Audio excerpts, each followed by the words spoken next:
Hi everyone, today I'm going to show you how to make my easy meatloaf stuffed baked potatoes. So let's get started. Okay, the few simple ingredients that you need for this recipe are your potatoes. I am using the jumbo potatoes. Whenever I do stuffed potatoes, I like to use the jumbo, but you can use what you like. I'm going to use some of my beefy mushroom soup. I'm going to season my meatloaf with my Lipton onion soup mix, and of course we need our ground beef. All right, now first I'm going to go ahead and get my potatoes cooking because they are going to take a little while to cook in the oven. And if you don't want to take the time to bake your potatoes, you know you can pop them right on in the microwave, okay? So I just like to rub mine down with a little olive oil, and then I put a little salt on them. I poke a few holes in them, honey, and pop them in the oven. And when they're about halfway done cooking, we'll put in the meatloaf.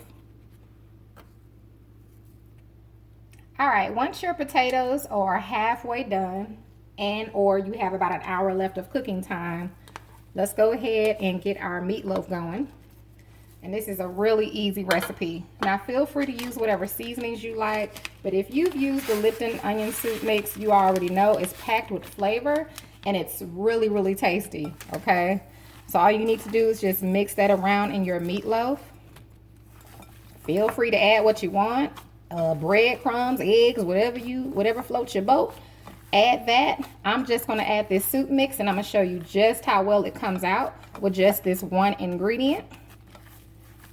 And once you get it mixed well, grab you a baking dish, or you can use a meatloaf pan. I prefer to use this dish. We do not need to add anything to the pan. I'm just going to put it in there just like that.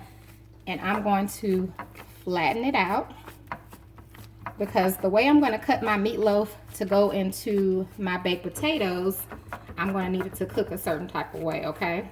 So get your meatloaf together however you want to get it together in your pan before it goes in the oven.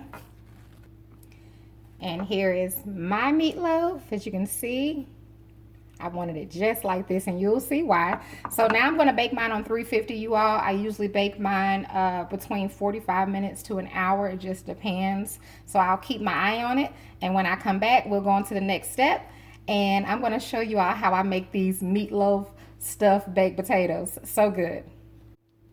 Okay, now for the fun part. Here is my meatloaf. I cooked it for 40 minutes. We got our potatoes here that are done. So this is what I'm going to do. I'm going to cut my meatloaf up into squares, okay? Just like that. And I'll let you see the inside just so you can see. It's nice and juicy, honey. So you just want to cut it up. And we're going to put it in the bowl to the side. And I am going to cut it into squares. So I'm going to cut it like this, okay? All right, so there's our meat cut up. Grab you a plate, honey. Get your baked potato. We need to cut that open. You just want to split it right open like that. Oh, gosh. Put your little salt and pepper in there. If that's what you want to do. I'm going to crunch that up a little bit. You can use a fork. Open it a little more like that.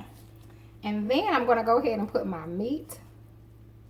Here, let's put a little gravy in there first.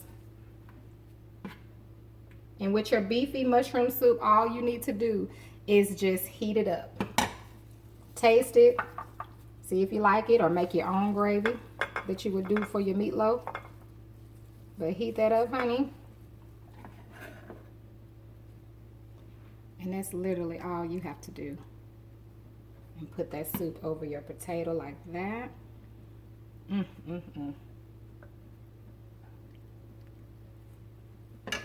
I'm going to add a little bit of my green onion. And somebody about to be in trouble, honey. Somebody is about to be in trouble. And there you have it. My meatloaf stuffed baked potatoes. Now you can do what you want with it, honey, but try this recipe, honey. It's so good, so easy, and it's fun to make. So I want to thank you all so much for watching, and you have a wonderful, blessed day.